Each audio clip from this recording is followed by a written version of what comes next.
안녕하세요, 문지아입니다. 요즘 비트코인이 떡상해서 난리가 아닙니다. 그런데 이 비트코인이 상승하는 원인에 관해서 여러 해석이 난무하는데요. 이 문지아 관점에서 보는 비트코인 상승 의미에 대해 알아보겠습니다. 비트코인이 본래 목적을 가지고 탄생한 배경이나 이유는 전혀 중요한 사항이 아닐 겁니다. 마치 주식의 본래 목적이 무엇인가 보다 얼마나 큰 수익을 내는가에 더 초점이 맞춰지듯 지금 일어나고 있는 상황에서 어떤 역할을 하는지 알아보는 게 맞다고 봅니다.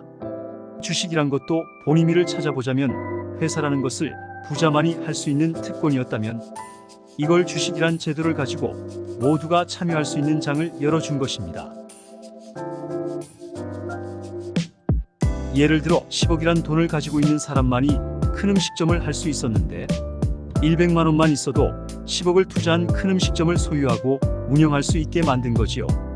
그렇습니다. 이게 바로 경제민주화인 겁니다. 저는 개인적으로 민주화라는 용어를 몹시 싫어하지만 실질적인 의미를 따져보자면 주식은 바로 경제민주화인 거죠. 적은 돈을 가지고도 뜻이 같은 투자자들이 모여서 10억 가치의 큰 음식점을 운영할 수 있는 겁니다. 장사가 잘 되어서 수익이 늘어나면 배당도 늘고 주식의 가치도 오르는 거지요. 그런데 이런 본의미가 퇴색되고 오로지 돈 놓고 돈 먹기가 된 것도 사실입니다. 여기에는 음모론에서 등장하는 인류 녀석들 또는 프리슨 상님 같은 세력들이 거대 자본으로 주식시장이나 환율시장을 교란해 저들의 목적을 달성하기 위한 수단으로 이용되면서 사실상 도박판이 된 거지요. 어떤 사람들은 금태환제가 되면 이런 현상들을 멈추게 할 수 있다고 주장하지만 인류 녀석들 또는 프리슨 상님들이 이런 일을 하는 이유가 오직 돈 벌기만은 아니기 때문에 어떤 방식을 도입하든 세상은 혼돈으로 빠져들 수밖에 없다는 게 제 생각입니다. 그럼 인류 녀석들 또는 프리슨 상님들 목적이 무엇인지 궁금해지는데 아시는 분들은 아시는 바로 그레이트 리셋 되겠습니다. 세상을 지들 입맛에 맞게 리셋시키겠다는 거지요. 여기서 등장한 것이 비트코인입니다. 그러니까 비트코인은 그레이트 리셋을 위해 인류 녀석들 프리슨 상님들이 만들어낸 거니 인터넷 정보나 언론에서 보도하는 것과는 달리 무시무시한 칼이라는 겁니다. 어떤 이들은 화폐 가치가 폭락해서 무용지물이 되면 그때 비트코인을 쓰겠다고 합니다. 그런데 문제아 관점에서 보면 화폐 가치가 폭락하면 살 수 있는 물건 즉 상품도 같이 사라진다고 봅니다. 예를 들어 돈을 아무리 많이 찍어내도 상품 즉 물건이 동급으로 많으면 화폐 가치는 좀처럼 떨어지질 않습니다. 그런데 돈을 아무리 잘 제한하고 통제하더라도 살 수 있는 상품 물건이 없으면 화폐 가치는 폭락하게 되지요. 즉 비트코인이든 금덩이든 은이든 간에 맞바꿀 수 있는 무언가가 항상 풍족히 존재할 때 가치가 있는 거지요.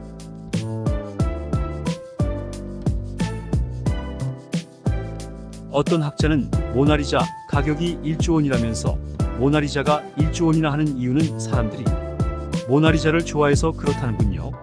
하지만 여러분들 중 모나리자 그림을 1조 원 주고 살 돈이 있으신 분 있나요? 그렇습니다. 1조 원은 커녕 대출이자 갚느라 정신이 없죠. 그럼 모나리자 가격을 1조 원으로 형성시키는 사람들은 누구일까요? 그렇습니다. 바로 인류 녀석들 또는 프리슨 상님들이지요. 요놈들이 예술작품을 너무 좋아해서일까요? 자, 이들은 세상을 그레이트 리셋 시키겠다고 공언하고 있습니다. 세상을 리셋시킬 수단으로 CBDC라는 전자화폐가 있지요. 이 CBDC로 가기 위한 전 단계가 바로 초인플레입니다.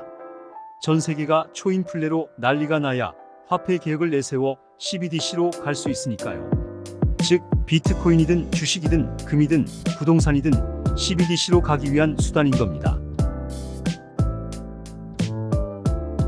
비트코인 시장, 금융시장이 폭락 사태를 맞이하게 되면서 연쇄적으로 은행 중소기업들이 도미노처럼 무너지면 종이돈만 남고 상품 물건은 사라지게 되면서 초인플레를 형성하게 되겠지요. 이쯤 되니 성경 구절이 떠오르네요. 요한계시록 6장 5절과 6절. 그분께서 셋째 봉인을 여신 뒤에 내가 들으니 셋째 짐승이 이르되 와서 보라 하더라. 이에 내가 보니 보라 검은 말이라.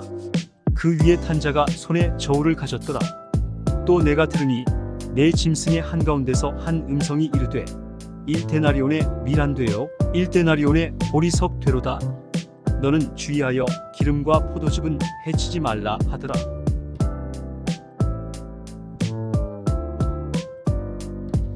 일데나리온은 당시의 노동자 하루 일당이라고 하는데 요즘 시대에 맞춰보면 막노동판에서 받는 일당 10만원 정도로 볼 수 있겠습니다.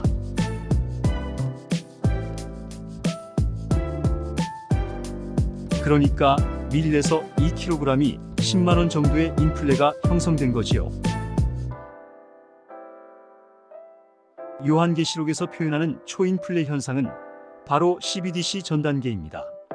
즉, 전 세계는 CBDC를 구축하기 전에 하나님의 봉인 심판인 환란 속으로 들어간다고 볼 수 있겠네요. 어떤가요? 정말 얼마 남지 않았죠.